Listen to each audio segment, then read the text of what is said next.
Okay, here's the word for today. It's Monday, first day of the week. This is out of 1 Peter 2:5. I had quite a few scriptures, about 13 of them we're going to look at real fast. This is 1 Peter 2:5. And here's the question. Here's the scripture. Ye also as lively stones are built up a spiritual house, a holy priesthood, to offer up spiritual sacrifices acceptable to God by Jesus Christ. Now the question is, what are the spiritual sacrifices that we are to offer up? So we're going to look at a few of the spiritual sacrifices. It's not all of them, but this is just a few of them. And here is Hebrews 13:15. It's the sacrifice of praise. By him therefore let us offer the sacrifice of praise to God continually. That is the fruit of our lips, giving thanks to his name. That's the sacrifice of praise. Now here's another spiritual sacrifice that we ought to offer up. And this is in Psalms 107 verse 22. It says, and let them sacrifice the sacrifices of thanksgiving, and declaring his works with rejoicing. So praise and thanksgiving are spiritual sacrifices that we should be offering up. Now over in Philippians 4 verse 18, Paul's talking about giving and receiving. He's talking about giving and receiving, and he's calling this a sacrifice. He says, but I have all, I abound, I am full, having received of Epaphroditus, the things which were sent from you, the things sent from you. It's an odor, see, a fragrance, an odor of a sweet smell, a sacrifice acceptable, well-pleasing to God. An odor. Well, we find in Revelations, incense is equal to prayers. An odor, prayers. Okay, and over in Romans, in the book of Romans, Paul says this, that we are to give our bodies a living sacrifice. I beseech you therefore, brethren, by the mercies of God, that ye present your bodies a living sacrifice, holy, acceptable unto God, which is your reasonable service. You can read that subject here. We can pull out many scriptures referencing our bodies a living sacrifice. But that's what we are to offer to God, spiritual sacrifices. Psalms 141. Let's go to Psalms 141. I got everything marked here. See if I can find it real quick. And wait, that's Proverbs. Psalm 141 verse 2. It says, let my prayer be set forth before thee as incense, and the lifting up of my hands as the evening sacrifice. So prayer and lifting up the hands is a spiritual sacrifice that we are to be offering to the Lord. Let's go over to Malachi. Let's see if we can find Malachi real quick. It says here in Malachi verse 11, chapter 1, it says, from the rising of the sun even unto the going down of the same, my name shall be great among the Gentiles. And that's what the name of the Lord is, great today. Today is great among us, the Gentiles. And in every place incense shall be offered unto my name, pure offering. Through Jesus Christ our offerings are pure. For my name shall be great among the heathen, saith the Lord of hosts. Now, when you think of incense, you think of prayer. We find that in the book of Revelations. Let's go to Revelations chapter 5. and verse 8. Chapter 5, verse 8.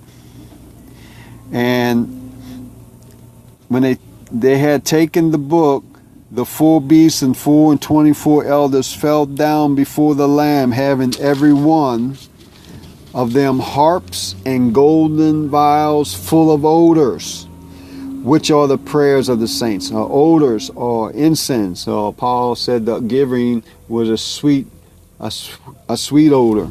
So here we can see that prayer is an incense, a sweet odor, a pleasant odor. The prayer of the saints is a spiritual sacrifice. Let's go to Revelations. See, which is it? Revelation chapter 8. Where is Revelation chapter 8? Oh, this is the 7th seal.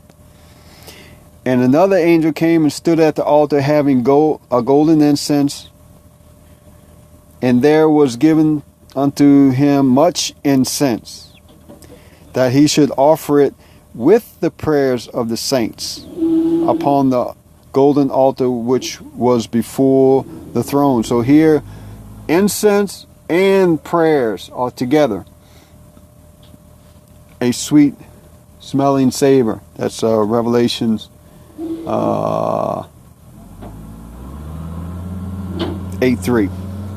Revelations 5:8. Let's see if we can 5:8. I think I skipped this particular verse. Oh no, we read that 5:8. Okay, let's go to Mark. Mark 9. Mark chapter 9. And Jesus talks about sacrifices. He says, for everyone, this is Mark 9:49, for everyone shall be salted with fire, and every sacrifice shall be salted with salt. Every salt is good, but if salt has lost its saltness, wherewith shall you season it? Have salt in yourselves, and have peace of God with one another. Now, Jesus just wasn't saying this for any particular reason.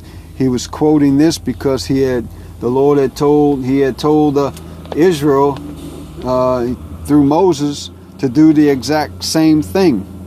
That's in Leviticus 2:13, and it says, let me flip over one page real quick. It says, every oblation of thy meat offering shalt thou season with salt, neither shalt thou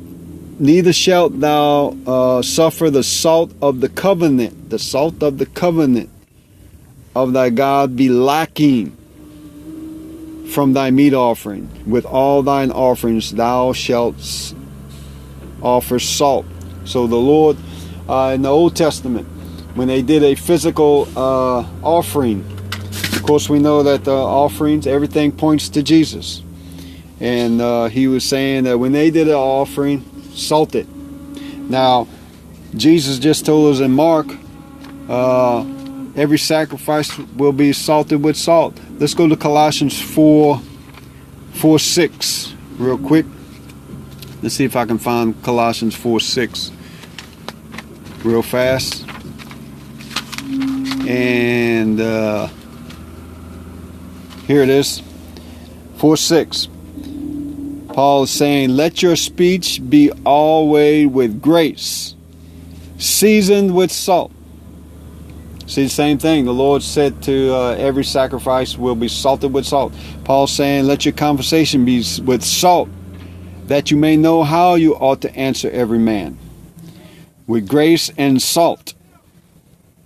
Now, let's look at one last verse, and this is concerning the wicked and how the Lord views the wicked's sacrifice. Let's go to Proverbs. See if I can find it real quick. Proverbs 15:8.